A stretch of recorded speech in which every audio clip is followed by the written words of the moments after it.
আল্লাহ বলে বান্দারে আমি পৃথিবীর মধ্যে তোমাদের অতি দুর্বল করে পাঠিয়েছি। যখন তোমাদের সময় সীমা সমাপ্ত হয়ে যাবে আমি আল্লাহ তোমাদের মওত ঘটাবো, তোমাদের মৃত্যু ঘটাবো। আজকে আমরা মওতকে দেখে ভয় করি না, মওতকে স্মরণ করি না, মওতের প্রতি আমাদের লক্ষ্য নাই। কিন্তু আমার নবীজি বলেছে বান্দারে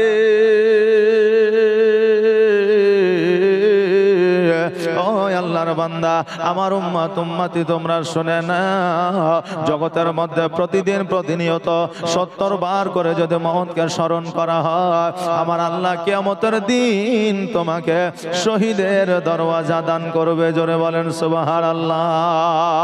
ও বাবাজি ভাইরা, আশার সিরিয়াল আমাদের জগতের মধ্যে আছে কিন্তু যাওয়ার কোনো সিরিয়াল নাই। যে কোনো সময় আমাদের চলে যেতে হতে পারে, কারণ আমাদের মৃত্যুর কোনো বয়স নাই। 40 বছর হতে পারে, 50 বছরেও হতে পারে, 10 বছরেও হতে পারে, 10 মাসেও হতে পারে, 10 দিনেও হতে পারে, 10 ঘন্টাতেও হতে পারে।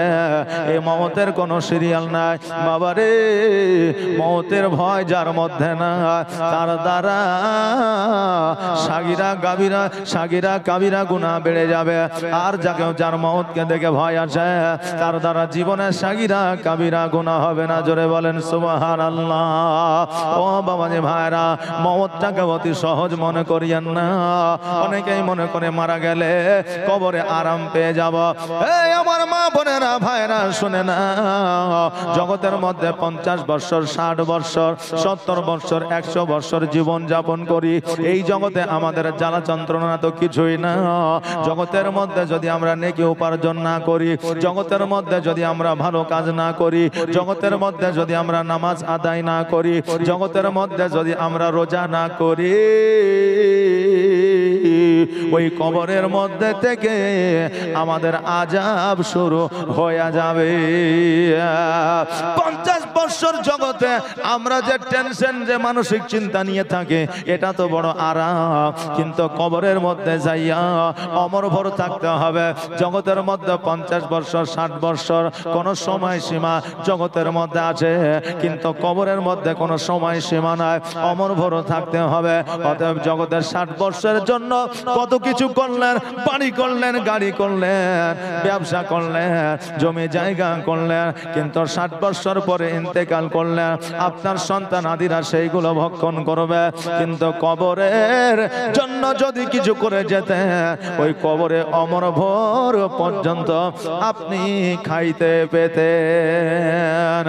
এই জন্য বাবাজি ভাইরা, মরণকে ভয় করুন, কবরকে ভয় করুন, হাসরকে ভয় করুন,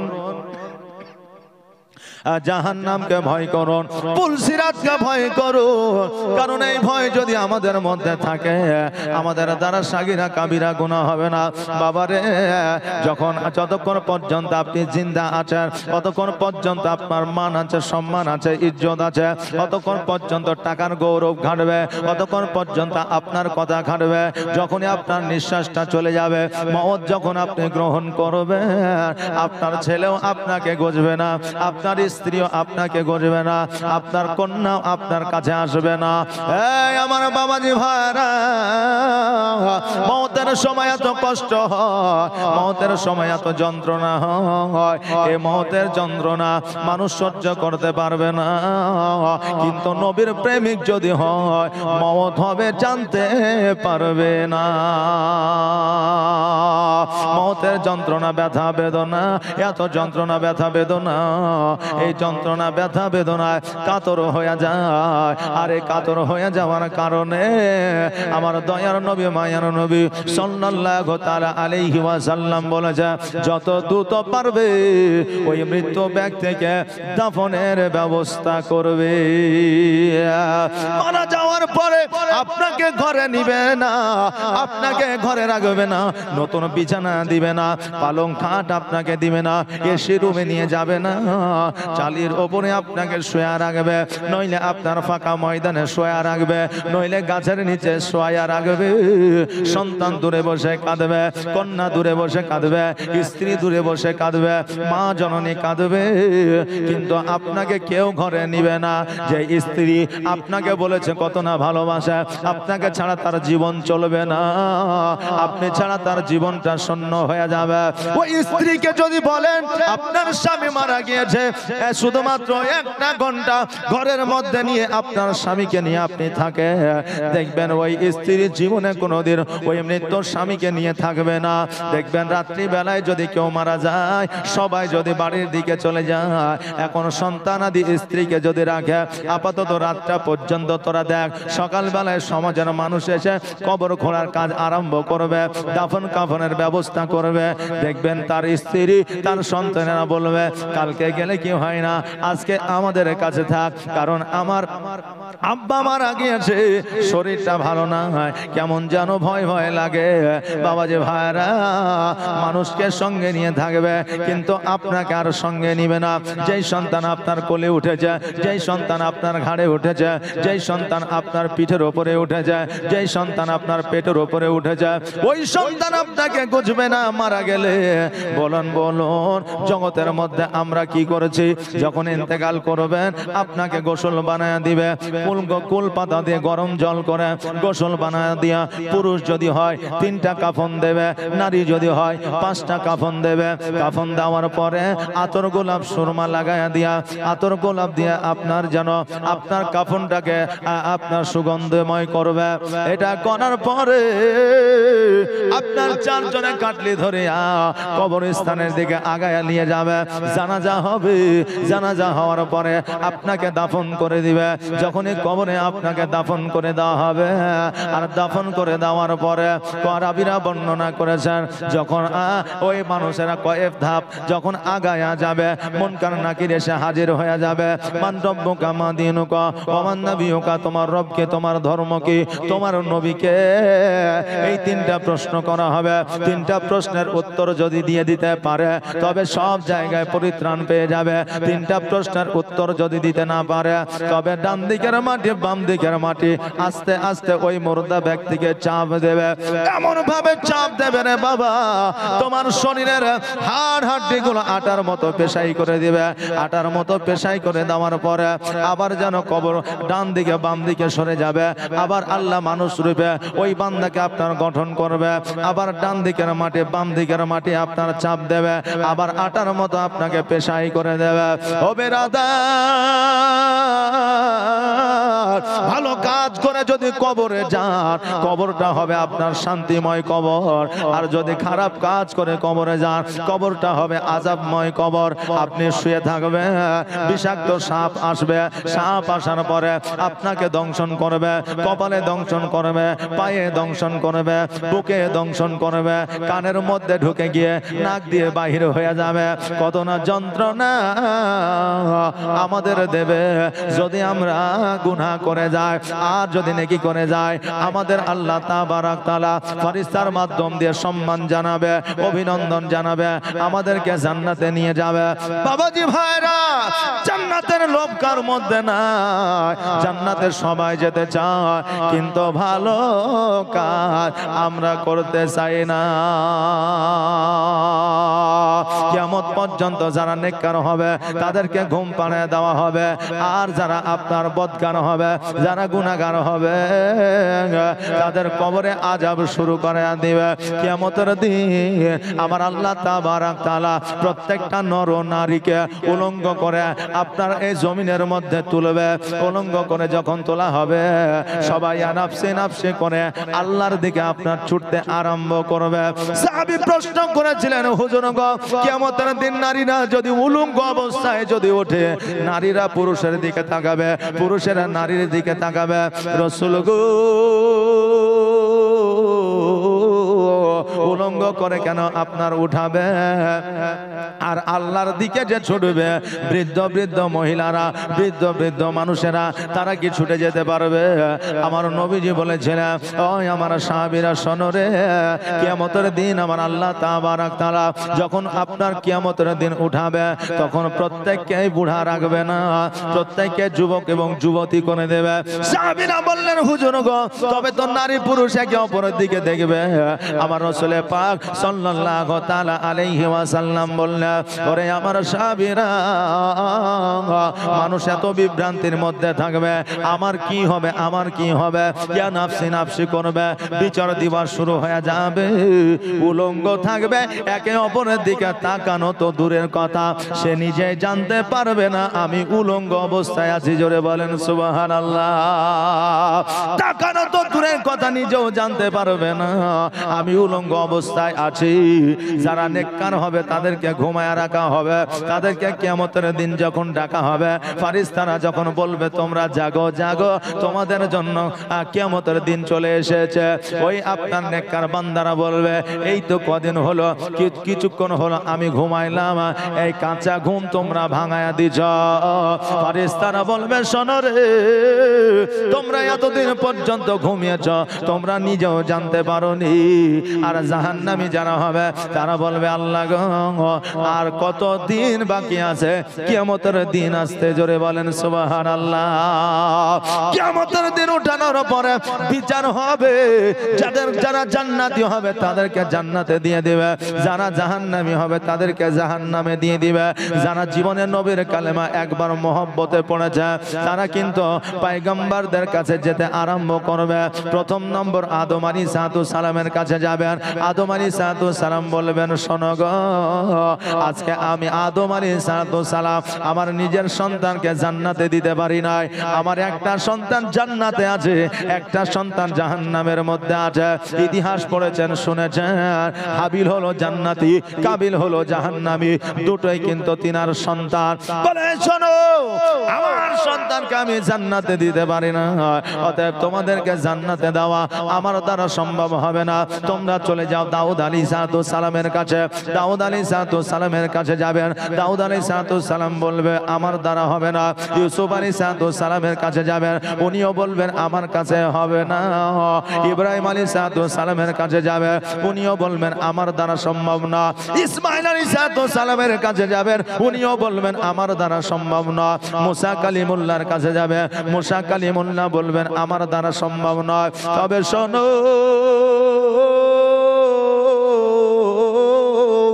তোমাদের যে শাফাত লাভ করাবে, তোমাদের যে জান্নাতে নিয়ে যেতে পারবে, তার কাছে চলে যাও। এত পয়গম্বরের কাছে যাওয়ার দরকার নয়। বলে, কার কাছে যাব? বলে, আমাদের আখেরি পয়গম্বর মুহাম্মদুর রাসূলুল্লাহ সাল্লাল্লাহু তাআলা আলাইহি ওয়াসাল্লামের কাছে চলে যাও, তিনি একমাত্র পার করতে পারবেন। সকলে যাবেন আমার নবীজির কাছে। যাওয়ার পরে বলবেন, ইয়া রাসূলুল্লাহ, ইয়া হাবিবাল্লাহ, নবী গো, ও নবী, আমাদেরকে কি আপনি শাফাত লাভ করাতে পারবেন? আমার নবীজি বলবেন, আনা হালাহা, অবশ্যই আমি তোমাদের পরিত্রাণ করাইব, অবশ্যই তোমাদের শাফাত লাভ করাবো। প্রত্যেকটা গুনাহগার উম্মত উম্মতিকে আমার নবীজি পুলসিরাত পার করাইবে। পুলসিরাত পার করানোর পরে আমার আল্লাহর দরবারে দোয়া করবেন, আল্লাহ, আমার উম্মত উম্মতিকে তুমি জান্নাতবাসী করে দাও। আল্লাহ গো, আমার উম্মত উম্মতিকে যতক্ষণ জান্নাতবাসী না করবা, আমি নবীজি জান্নাতে যাব না। আল্লাহ বলবে, হাবিব গো, আমি তোমার দোয়া কোনদিন ফিরায় দিই না, আজকেও ফিরায় দিব না। যাও যাও যাও, তোমার উম্মত উম্মতিকে জান্নাতে নিয়ে যাও। আমার নবীজি বলবে, তোমাদের জান্নাতে যাওয়ার হুকুম হয়ে গেছে। প্রত্যেকটা উম্মত উম্মতি বলবে, হুজুর গো, আমরা এত পিপাসিত শীত, আমাদের কলিজাটা যেন শুকায় গিয়েছে, আমার কলিজাটা যেন ফেটে যায়। একটু যদি পানি দিতেন, পানিটা পান করতাম। নবী আমার বলবে, শোনো রে, তোমরা কি জানো না আমার আল্লাহ তাবারক তাআলা কোরআনুল মাজিদের মধ্যে ঘোষণা করে দিয়েছে, ইন্না আতাইনাকাল কাউসার ফাসাল্লি লিরাব্বিকা ওয়ানহার ইন্না শানিআকা হুয়াল আবতার। আমার উম্মতি, তোমরা কি জানো না আমার আল্লাহ কোরআনে একটা সূরা লিখে দিয়েছে, যে সূরায় কাউসারের নাম এসেছে, যেই কাউসার আমি নবী আমাকে দান করেছেন, আমি যাকে খুশি দান করতে পারি। ওরে আমার উম্মতিরা, আজকে হাউজে কাউসারের পানি তোমাদের পান করাইব, যেই পানি মধুর চাইতেও মিষ্টি বেশি, যেই পানি বরফের চাইতেও শীতল বেশি, যেই পানি দুধের চাইতেও আপনার সাদা বেশি, যেই পানি একবার পান করিলে কিয়ামত পর্যন্ত পিপাসা লাগে না, কিয়ামত পর্যন্ত পিপাসা লাগে না। ও বাবাজি ভাইরা, ওই পানি আমার নবী যে সকল উম্মতিকে পান করাইবে, আর সকল উম্মতিকে পান করায়া আমার নবীজি সকলকে সঙ্গে করে জান্নাতের মধ্যে নিয়ে যাবে। জোরে বলেন সুবহানাল্লাহ। ওই নবীর জীবনী আমরা শুনতে আছি, আর নবীর প্রেমে পড়িয়া যদি একবার মোহাব্বতের সহিত দরুদের নাজরানা পেশ করে দিই, আর এই দরুদ যদি নবীর রওজায় পৌঁছা যায়, কাল কিয়ামতের দিন 100% গ্যারান্টি আমরা নবীর উম্মতি জান্নাতি হয়ে যাব। জোরে বলেন আমিন। ও বেরাদার, আগামী কালকে আমি জীবনী সমাপ্ত করেছিলাম আমার দয়ার নবী মায়ার নবী সাল্লাল্লাহু তাআলা আলাইহি ওয়াসাল্লামের সিনা চেক করা হয়েছিল, আর ওই সিনা চেক করার পরে হালিমাতু সাদিয়া রাদিয়াল্লাহু তাআলা আনহা আমিনার কাছে পৌঁছায় দেওয়ার জন্য আমার নবীকে বললে, ও মুহাম্মদ শোনো রে, তোমাকে আর তাইফে রাখা যাবে না, এই জন্য রাখা যাবে না, তোমার যদি বিপদ হয়ে যায়, তোমার যদি আপদ হয়ে যায়, বাঘে ভাল্লুকে যদি আক্রমণ করে দেয়, তোমার যদি কোনো ক্ষতি হয়ে যায়, আমি আমিনাকে জবাব দিতে পারবো না, আমি আব্দুল মুত্তালিবকে জবাব দিতে পারবো না। তবে শোনো, আমি আজকে তোমাকে বলে দিলাম, আগামী কালকে তোমাকে সোনার মধ্যে মক্কাতুল মুনাওয়ারা মক্কায় তোমাকে নিয়ে যাব, তোমার মায়ের কাছে নিয়ে যাব, তুমি রেডি হয়ে যাবা, তৈয়ার হয়ে যাবা। আমার নবীজি মিচকে হাসি দিয়ে বলে, মা, কখনো মায়ের কাছে যাব, কারণ মায়ের কাছে যারা যায় গো তারা খুশি হয় না, বেজার হয়, খুশি হয়। দেখবেন যুবকেরা কলকাতা, চেন্নাই, উড়িষ্যা আর মুম্বাই কত জায়গায় জীবনের ঝুঁকি দিয়া আপনার ভাড়ার উপরে কাজ করতেছে, 6 মাস 8 মাস 10 মাস 1 বছর 2 বছর কর্ম করতেছে, আর এই কর্ম সন্তানাদি বিবি বাল বাচ্চার জন্য করে, আর যখন বাড়ি আসার সময় হয়ে যায়, এত কষ্ট করে 2 বছর বাড়ি আসার জন্য ব্যাগটা যখন ঘাড়ে নিয়ে নেয়, তখন 2 বছরের কষ্ট সব ভুইলা যায়, বাড়ির আনন্দে তার দিলটা খুশি হয়ে যায়। জোরে বলেন সুবহানাল্লাহ। মায়ের মুখ দেখার মতো আনন্দ জীবনে আর কোনো জায়গায় পাওয়া যাবে না, সন্তান আদির মুখ দেখার মতো জীবনে আনন্দ আর কোনো জায়গায় পাওয়া যাবে না, মায়ের মুখ দেখার মতো, বাপের মুখ দেখার মতো জীবনে আর কোনোদিন আপনার আনন্দ পাওয়া যাবে না। তবে আমার মা বোনেদের একটা কথা বলে যায়, স্বামীরা যখন আপনার চেন্নাই, বোম্বাই, উড়িষ্যা থেকে বাড়িতে আসে, বাড়িতে আসার পরে ওই স্বামীকে মহব্বত না করিয়া, ওই স্বামীকে সঠিকভাবে খেতে না দিয়া, স্বামীর সেবা না করিয়া, অনেক মা আছে ওই স্বামীকে প্রশ্ন করে, কত টাকা কাম হয়েছে, তুমি বাড়ি যখন আসলা মায়ের কাছে কেন আগে গেলা, মাকে কি কোনো টাকা পয়সা দিয়েছ, মিষ্টি কেন এসেছ, সন্দেশ কেন নিয়ে আসনি, সন্তানের জন্য এইরকম জামা কেন নিয়ে এসেছ, একটু কি ভালো আনতে পারোনি, আমার জন্য কেন শাড়ি আনোনি। ওরে মা, কোন জোর করে বলি, আজকে তোমার জন্য জীবন জীবনকে বাজি রেখে দিয়া ওই 5 তলা বিল্ডিং এর উপরে কাজকর্ম করেছে, এটাই তোমার কাছে বড় মূল্য মনে করিও, শাড়িটা বড় নয়। অতএব স্বামীকে কোনোদিন এই প্রশ্নগুলা করবে না, কারণ স্বামী বড় মনে আশা নিয়ে বাড়িতে আসে, হয়তো বিদেশে জাহান্নামের মধ্যে ছিলাম, হয়তো বিদেশে দুঃখে ছিলাম, কষ্টে ছিলাম, বাড়িতে যাইয়া একটু শান্তি পাইয়া যাব। বাড়িতে আসার পরে বিবির মুখের কথাবার্তা শুনিয়া ওই স্বামী যদি কষ্ট পেয়ে যায়, জীবনে যতই ইবাদত করো না কেন, কোন ইবাদত আল্লাহর দরবারে কবুল হবে না। আর আল্লাহর হুরেরা ওই নারীর প্রতি লানত বর্ষিত করতে থাকবে। এই লানতের কারণে ওই নারী জাহান্নামী হয়ে যাবে। জোরে বলেন নাউজুবিল্লাহ। ওই নারী জাহান্নামী হয়ে যাবে। এই জন্য বলি মা, জীবনে কোনদিন স্বামীকে অবহেলা করবে না। জীবনে 3টা কারণে আমার নারীরা, আমার মা বোনেরা বেশি বেশি জাহান্নামে যাবে। আমার নবীজি বলেছিলেন, শোনো রে নারীরা কিয়ামতের দিন বেশি জাহান্নামে যাবে। সাহাবীরা বললেন, হুজুর গো, নারীরা বেশি নামাজ পড়ে, বেশি রোজা রাখে, নারীরা বেশি ইসলামিক শরীয়ত মেনে চলে, অতএব নারীরা কেন জাহান্নামী বেশি হবে? আমার দয়ার নবী, মায়ার নবী সাল্লাল্লাহু তাআলা আলাইহি ওয়াসাল্লাম বলেছিলেন 3টা কারণে নারীরা জাহান্নামী হয়ে যাবে। 1 নম্বর কারণ হইল স্বামীর কথা মানবে না। 2য় নম্বর কারণ হইল স্বামী স্ত্রীরা পর্দা করবে না। 3য় নম্বর কথা হলো স্বামীকে গালিগালাজ করবে। যেই নারী গালিগালাজ করবে, যেই নারী স্বামীকে সম্মান দিবে না, স্বামীর কথা মতো চলবে না, যেই নারী পর্দা করবে না, আমার নবী বলেছে ওই নারী কিয়ামত পর্যন্ত জান্নাতে যাবে না। জোরে বলেন সুবহানাল্লাহ। আমার নবীজি খুশি হয়ে গেলে বলে, মা কখনো যাব গো মা? আমার মাকে অনেকদিন দেখি না। আমার হালিমাতুর সাদিয়া রাদিয়াল্লাহু তাআলা আনহা বললেন, আগামী কালকে শুভে সাজেকের সময় বাড়ি থেকে রওনা হয়ে যাব।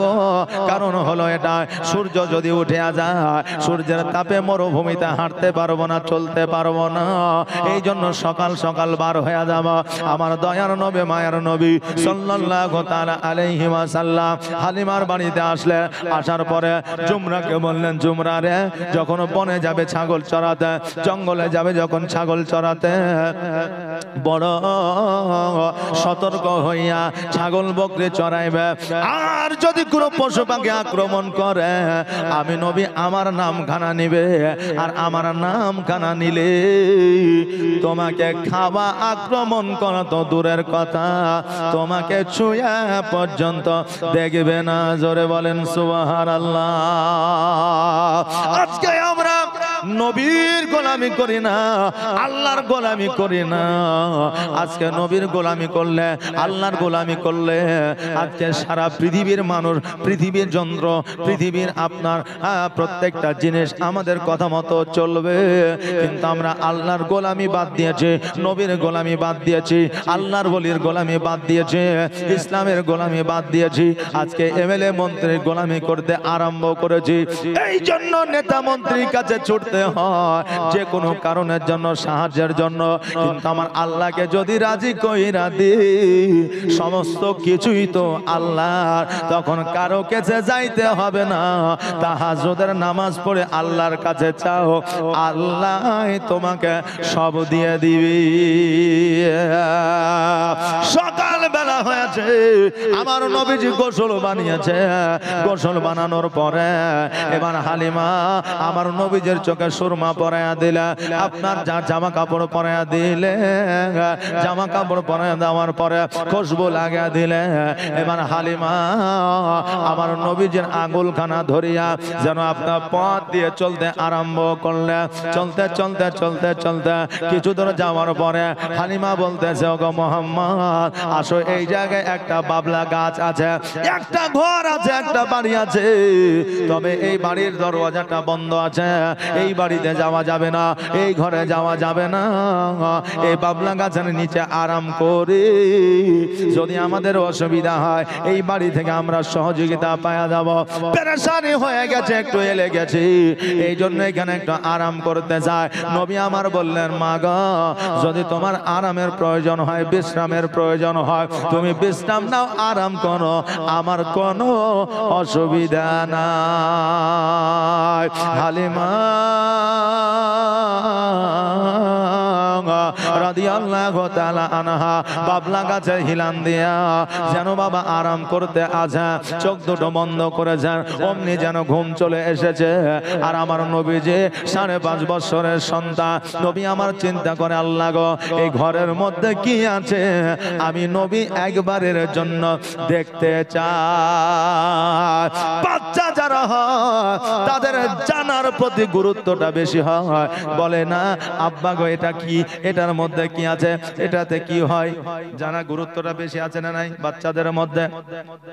নবী আমার 5.5 বছরের বয়স, নবী আমার বলে ঘরের মধ্যে কি আছে আমি দেখতে চাই। নবী তো আমার সব কিছুই জানে, কিন্তু ইতিহাসের পাতায় উঠাইয়া দেওয়ার জন্য ওটাকে প্রকাশ করতে হয়েছে। জনে বলেন সুবহানাল্লাহ।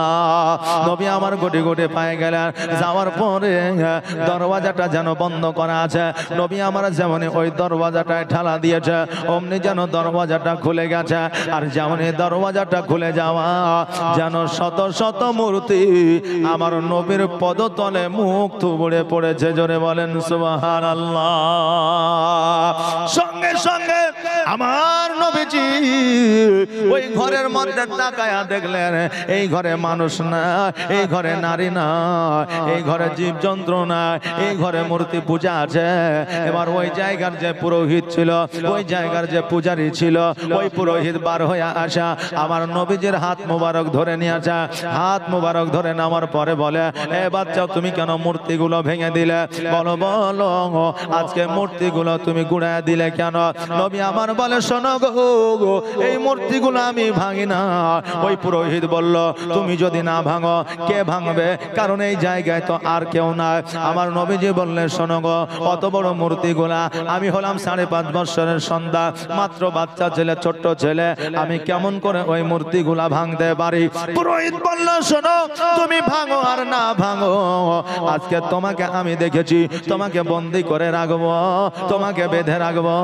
এই জন্য বন্দি করে রাখবো, কারণ শহর এলাকা গ্রামবাসীরা এসে যখন জিজ্ঞাসা করবে মূর্তিগুলোকে ভেঙেছে, আমি জবাব দিতে পারবো না।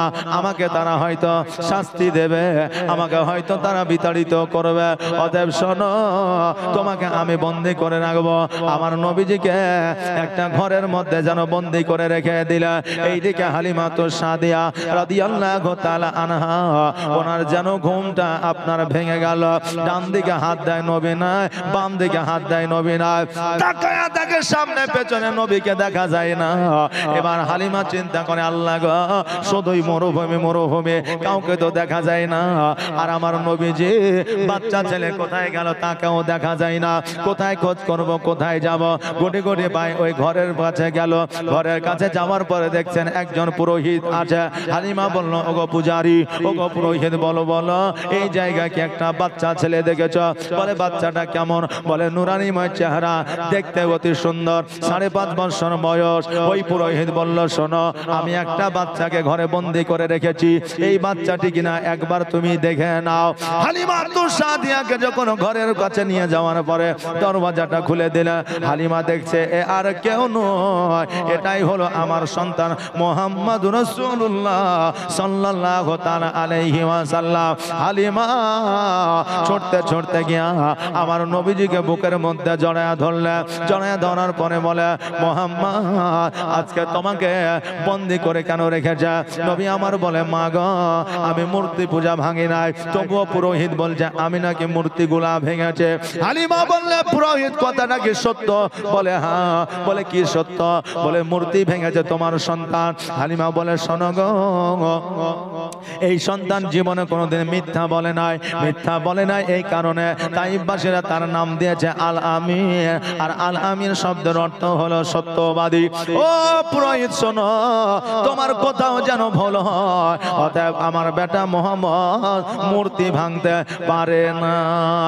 পুরোহিত বলল না না না, এই মূর্তিগুলা ভেঙেছে। বলে হো গো পুরোহিত, মূর্তি ভাঙুক আর না ভাঙুক, বাচ্চাটাকে তুমি দয়া করে ছেড়ে দাও। পুরোহিত বলল না না, ছাড়া যাবে না। হালিমা দুই চোখের পানি ছেড়ে দিয়ে বলল পুরোহিত গো, ও গো পূজারী, শোনে নাও শোনে নাও, আজকে এই বাচ্চাটিকে যদি ছেড়ে না দাও, আমি মক্কা নগরে আব্দুল মুত্তালিবকে জবাব দিতে পারবো না। পুরোহিত বলল কি নাম বললে? বলে নামটা হলো আব্দুল মুত্তালিব। বলে আব্দুল মুত্তালিব আবার কার নাম?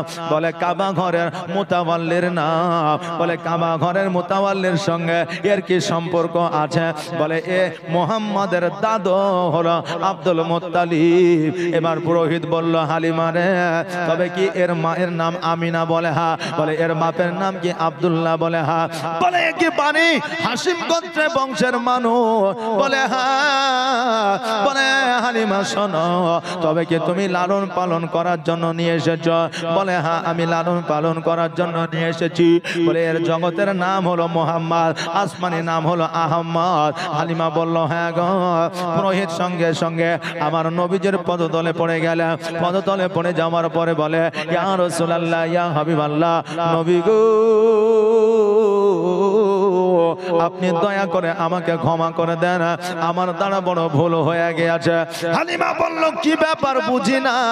ওই পুরোহিত বলল হালিমা রে, তুমি কি জানো না? জানো না এই মুহাম্মদই হলো শেষ জামানার নবী, আখেরি পয়গম্বর মুহাম্মদুর রাসূলুল্লাহ সাল্লাল্লাহু তাআলা আলাইহি ওয়াসাল্লাম।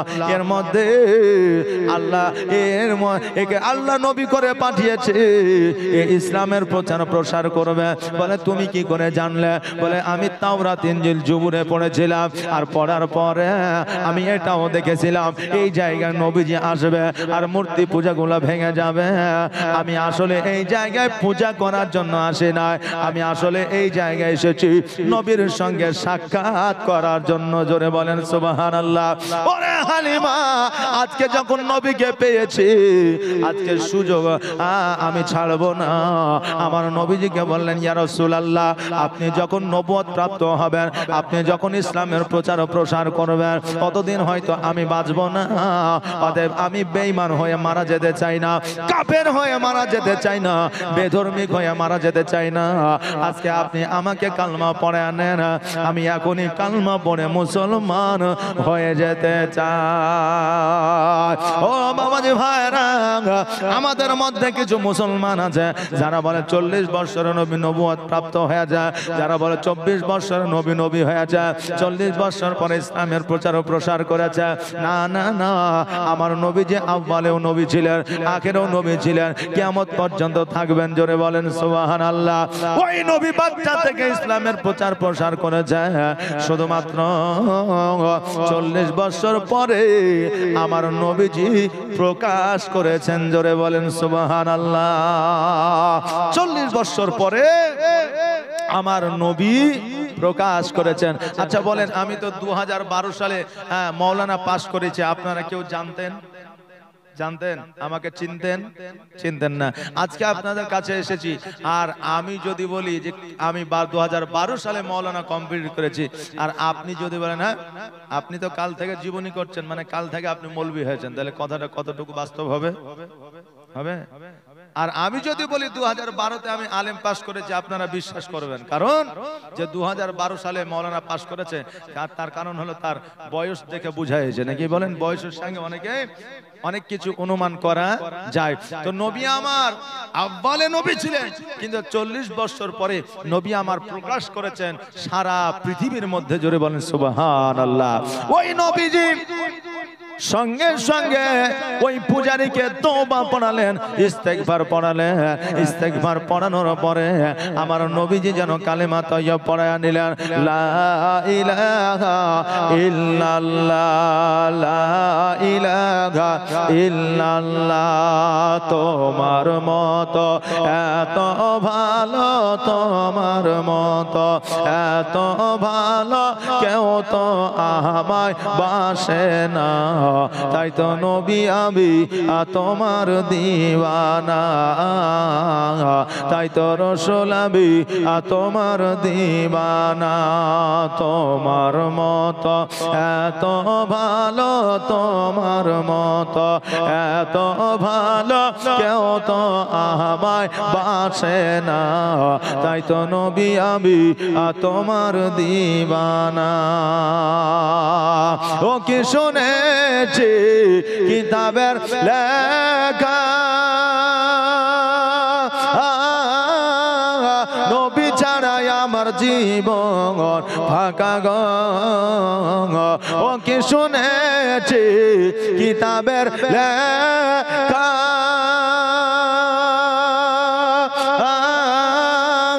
নবী ছাড়াই আমার জীবন ফাঁকা গো। নবীজিকে ভালো না বাসিলে, নবীজিকে ভালো না বাসিলে আল্লাহ পাওয়া যাবে না, তাই তো নবী আমি তোমার দিওয়ানা। তোমার মতো এত ভালো, তোমার মতো এত ভালো কেউ তো আমায় বাসে না, তাই তো নবী আমি তোমার দিওয়ানা। নবী আমার পড়া নিলেন, লা ইলাহা ইল্লাল্লাহ মুহাম্মাদুর রাসূলুল্লাহ সাল্লাল্লাহু তাআলা আলাইহি ওয়াসাল্লাম। নবী আমার কালেমা পড়া নামার পরে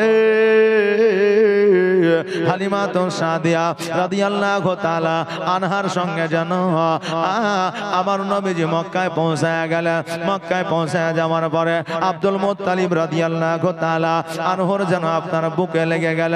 যাওয়ার পরে আমার নবীজি কান্দে, আব্দুল মুত্তালিব কান্দে, আর আব্দুল মুত্তালিব কান্দে কান্দে বলে, ও পোতারে, আজকে তুমি যখন মক্কায় এসেছো তোমাকে আর আমি কোথাও যেতে দিব না। নবী আমার বলে, দাদা গো, আমি নবী আমার মাকে ছেড়ে আমিও আর কোথাও যাব না। আমার দয়ার নবী মায়ার নবী সাল্লাল্লাহু তাআলা আলাইহি ওয়াসাল্লামকে সঙ্গে করে নিয়ে আমিনার কাছে গেল। আমিনা নিজের সন্তানকে দেখে আমিনা যেন খুশি হয়ে গেলেন, আমার নবী খুশি হয়ে গেলেন। হালিমা বললেন, ও আমিনা শোনো রে বোন, আজকে তোমার বেটা মোহাম্মদকে রেখে গেলাম, মোহাম্মদকে তুমি দেখাশোনা করো, তোমার কাছে আগলে রাখো। আমিনা আর যদি প্রয়োজন হয়, যদি দরকার হয় রে আমিনা, আমাকে ডাক দিয়ে একবার বলে দেবে, আমি নবীকে নিয়ে গিয়ে পুনরায় আমি লালন পালন করে দেব। শুধু সীমিত সময়ের জন্য নয়, কিয়ামত পর্যন্ত যদি আমার নবীকে লালন পালন করতে হয়, আমি তবু আমার নবীকে লালন পালন করব। জোরে বলেন সুবহানাল্লাহ। আমিনা বললেন, হালিমারে, আমার নবীজিকে আমার কাছে রেখে যাও, কারণ হইল আমি নবীকে আর কোথাও পাঠাতে চাই না, আমার নবীকে আমার কাজ ছাড়া আর করাতে চাই না। এবার তুমি বাড়ির দিকে যাও, নবী আমার কাছে থাকবে। হালিমাতু সাদিয়া রাদিয়াল্লাহু তাআলা আনহা ওখান থেকে যেন আপনার বাড়ির দিকে রওনা দিলেন। নবী আমার মায়ের কাছে থাকলেন, দাদার কাছে থাকে। আমার নবীজি দাদা আব্দুল মুত্তালিবের সঙ্গে যেন খেলাধুলা করে।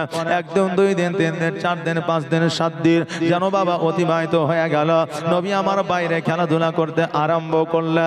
বাবাজি ভাইরা, বাচ্চারা বাইরে খেলাধুলা করে, আমার নবীজি এক জায়গায় দণ্ডায়মান হয়ে এক জায়গায় দাঁড়ায়া তাদের খেলা খেলাধুলা দেখে, সন্ধ্যা যখন হয়ে যায়, বৈকাল যখন হয়ে যায়, প্রত্যেকের মা আসিয়া প্রত্যেক সন্তানকে নিয়ে যায়, প্রত্যেকের বাবা আসিয়া প্রত্যেকটা সন্তানকে নিয়ে যায়।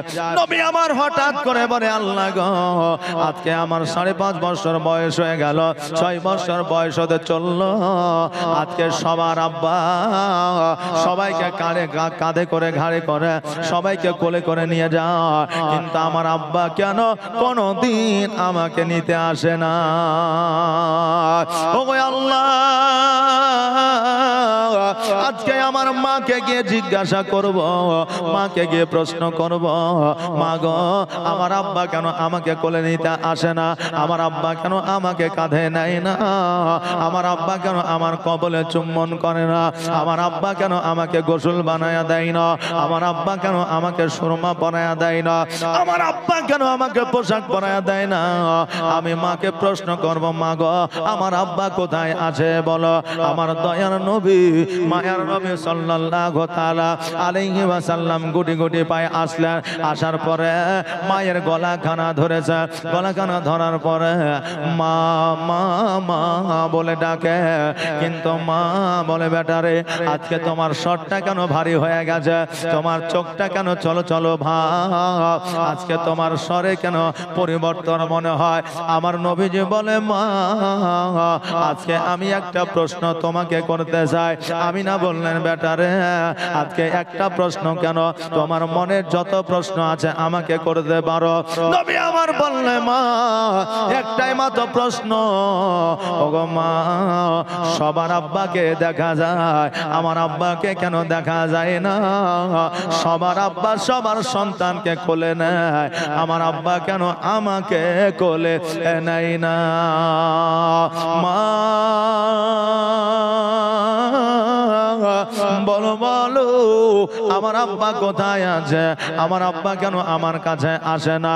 এই কথা শুনিয়া আমার মা আমিনা দুই চোখে যেন দুই চোখের পানি ঝরায় যেন কান্দে, আর আল্লাহকে বলে, আল্লাহ গো, আজকে আমার সন্তানের এই প্রশ্নের আগে কেন আমার মত হইল না?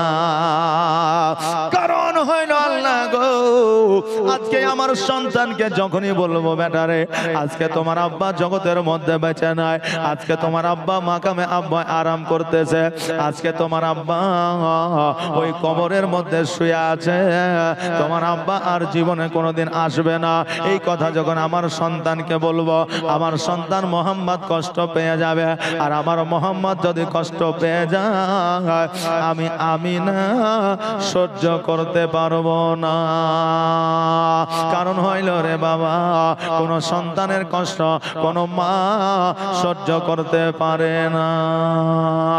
এই জন্য আমার হালিমা, এই জন্য আমার মা আমিনা রাদিয়াল্লাহু তাআলা আনহা বলে, বেটারে, তোমার আব্বা মাকামে আবওয়ায় আছে, বাড়িতে এখনো আসে না, বাণিজ্য করতে গিয়েছে, বাড়িতে এখনো পর্যন্ত আসে না, বাড়িতে আসলে তোমাকে নিশ্চয়ই কোলে নিবে। আপনি বলবেন, হুজুর, আমার মা আমিনা রাদিয়াল্লাহু তাআলা আনহা তবে কি মিথ্যা বলেছে? বলেন নাউজুবিল্লাহ।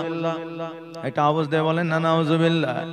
আবার আব্দুল্লাহ রাদিয়াল্লাহু তাআলা আনহু তিনি তো ইন্তেকাল করেছে, কিন্তু আমার মা আমিনা রাদিয়াল্লাহু তাআলা আনহা বললেন, তোমার আব্বা বাণিজ্যে গিয়েছে, বাড়ি আসে না। বাবাজি, কিছু কথাই আছে, যেই কথায় নেকিও হবে না, গুনাহও হবে না, মিথ্যাও হবে না, সত্যও হবে না। এটাকে বলা হয় মান্তিক, বাংলায় বলা হয় দর্শন। ও বাবাজি ভাইরা, একটা উদাহরণ আপনাদের দিয়ে দিই। একজন ব্যক্তি চুরি করতে যাচ্ছে, কেউ জিজ্ঞাসা করছে কোথায় যাবা, এখনো যদি সত্য কথা বলে তো মার খাবে, আর যদি মিথ্যা কথা বলে তো গুনাহ হবে। কথা তাই কি না? কেউ যদি বলে চুরি করতে যাচ্ছি, তো ওকে কেউ ছেড়ে দিবে? মারবে না? মারবে না? মারবে। মিথ্যা কথাও বলবে না, আর চুরির কথাও বলবে না, তবে সত্য কথা বলবে। কি কথা বলবে? যাতে গুনাহ হবে না, নেকিও হবে না। ওই চোরে যদি বলে আমি সামনের দিকে যাব, তাহলে ওর দ্বারা কোনো গুনাহ হবে না, মিথ্যা বলা হলো না। কারণ মানুষ তো সর্বদা সামনে যায়। পেছনে কি যায় নাকি? হ্যাঁ, ও যদি ওখান থেকে আবার ঘুরে যায় তো সামনের দিকে হাঁটবে, পেছনে যাবে না। এই জন্য যেমন বলবে সামনের দিকে যাব, এই জন্য তার গুনাহ হবে না, এই জন্য তার মিথ্যা বলা হবে না। আমার আব্দুল্লাহ রাদিয়াল্লাহু তাআলা আনহু বাণিজ্যে তো গিয়েছিলেন, বাড়ি তো আসে না, আর বাড়ি কিয়ামত পর্যন্ত আসবে না। এই জন্য আমিনা বলেছিলেন তোমার আব্বা বাণিজ্যে গিয়েছে আর এখনো পর্যন্ত বাড়ি আসে না। আমার নবীজি বললেন মা গো, আমার আব্বা যে বাণিজ্যে গিয়েছে, আজকে আমার 6 বছর বয়স হয়ে গেল, আমার আব্বা একবারের জন্য আমার বাড়িতে আসে নাই, একবারের জন্য আমাকে কোলে নেয় না, একবারের জন্য আমার কপালে চুম্বন করে না, একবারের জন্য আমি আমার আব্বাকে দেখি না, আমার আব্বা আমাকে দেখে না। ওগো মা, আমার আব্বাকে আমাকে ভালোবাসে না, কেন আসে না, আসে না, আর আমাকে কেন কোলে নেয় না? আমি না বলে বেটারে, তোমাকে তোমার আব্বা এত ভালোবাসতো, তোমাকে তোমার আব্বা এত যত্ন নিত, যদি তোমার আব্বা বাড়িতে থাকতো, কারণ তোমার আব্বা জগতের মানুষের চাইতে অন্য ধরনের একটা মানুষ ছিল, যার মধ্যে সব সময় মধুর হাসি ছিল, যার মধ্যে সততা ছিল, যার মধ্যে একটা নুরানিময় চেহারা ছিল। জোরে বলেন সুবহানাল্লাহ। আমার দয়ার নবী বলে মা গো, তবে বলো বলো আমার আব্বা কবে আসবে, আমার আব্বা কোথায় আছে একবার বলো। মা, তুমি যতক্ষণ পর্যন্ত না বলবা আমি নবীজি তোমার গলা ছাড়ব না। আর শিশু নবী কেন্দে কেন্দে মায়ের কাছে কয়, বলো বলো আম্মা জান আমার আব্বা জান কোথায়, বলো বলো আম্মা জান আমার আব্বা জান কোথায়। শিশু নবী কেন্দে কেন্দে মায়ের কাছে কয়, বলো বলো আম্মা জান আমার আব্বা জান কোথায়। আর সন্ধ্যা বেলায় খেলার শেষে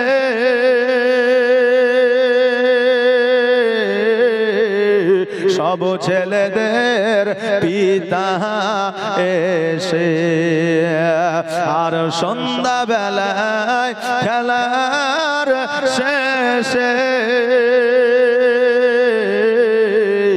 সব ছেলেদের পিতা এসে আমার খেলার সাথী ভাইদের সঙ্গে নিয়ে যায়, বলো বলো আম্মা জান আমার আব্বা জান কোথায়। শিশু নবী কেন্দে কেন্দে মায়ের কাছে কয়, বলো বলো আম্মা জান আমার আব্বা জান কোথায়। আর ধাত্রী বাড়িতে যখন ছিলাম, পিতাকে না দেখতে পেলাম। আর ধাত্রী বাড়িতে যখন ছিলাম,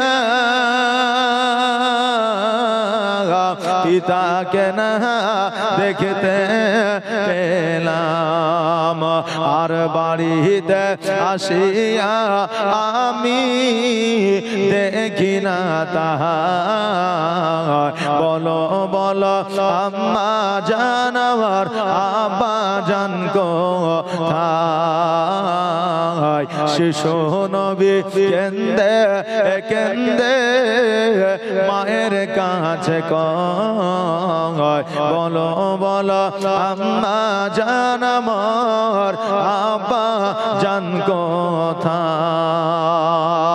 ও বাবা যে ভাইরা, আমার নবীজি যখন আপনার করজোড়ে আমার মা আমিনা রাদিয়াল্লাহু তাআলা আনহাকে যখন জড়িয়ে ধরলেন, বললে মা যতক্ষণ পর্যন্ত আমার আব্বা কোথায় আছে না বলবা ততক্ষণ পর্যন্ত আমি নবীজি তোমাকে ছাড়ব না। আমার আমিনা রাদিয়াল্লাহু তাআলা আনহা দুই চোখের পানি ছেড়ে দিয়ে কান্দে, আল্লাহ আল্লাহ বলে ডাকে, আল্লাহ গো আজকে আমার নবীজির কথা শুনিয়া আজকে আমার বুকটা যেন ফেটে যায়, কলিজাটা যেন ফেটে যায়। ও আল্লাহ আজকে যতক্ষণ পর্যন্ত না বলবো নবী আমাকে ছাড়বে না। এই জন্য আমার আমিনা রাদিয়াল্লাহু তাআলা আনহা বললেন, ওরে বেটা শোনো রে, তোমার আব্বা বাণিজ্যে গিয়েছিল, বাণিজ্যে যাওয়ার পরে মাকামে আবওয়া অসুস্থ হয়েছিল। ওই মাকামে আবওয়া অসুস্থ হওয়ার কারণে তোমার আব্বা ইন্তেকাল করেছে। আজকে ওই জায়গায় তোমার আব্বাকে শায়িত করা আছে, ওই মাকামে আব্বা শুয়ে আছে তোমার আব্বা। জীবনে কোনোদিন তোমার আব্বা এই মক্কায় আসবে না, তোমার কাছে আসবে না, সন্তান বলে ডাকবে না, বেটা বলে ডাকবে না। ওরে মুহাম্মদ তোমাকে জীবনে কোনোদিন গোসল বানায়া দিবে না, জীবনে কোনোদিন তোমাকে খাওয়াইয়া দিবে না, জীবনে কোনোদিন তোমাকে সুরমা পরাইয়া দিবে না, জীবনে কোনোদিন তোমাকে কাঁধে নিবে না। ও মুহাম্মদ আজকে এই কথা তোমাকে আমি বলতাম না, তুমি যখন আমাকে বলছো এই জন্য বললাম। আমার নবীজি দুই চোখের পানি ছেড়ে দিয়ে কান্দে। আমিনা বলে, মুহাম্মদ তুমি কাঁদিও না রে বেটা, কারণ তুমি কাঁদলে আমি আমিনা সহ্য করতে পারি না। ও মুহাম্মদ তুমি আমার কলিজার টুকরা, আজকে তোমার যন্ত্রণা হইলে আমি আমিনা যন্ত্রণা পাই। মুহাম্মদ তুমি জানো আর কাঁদিও না।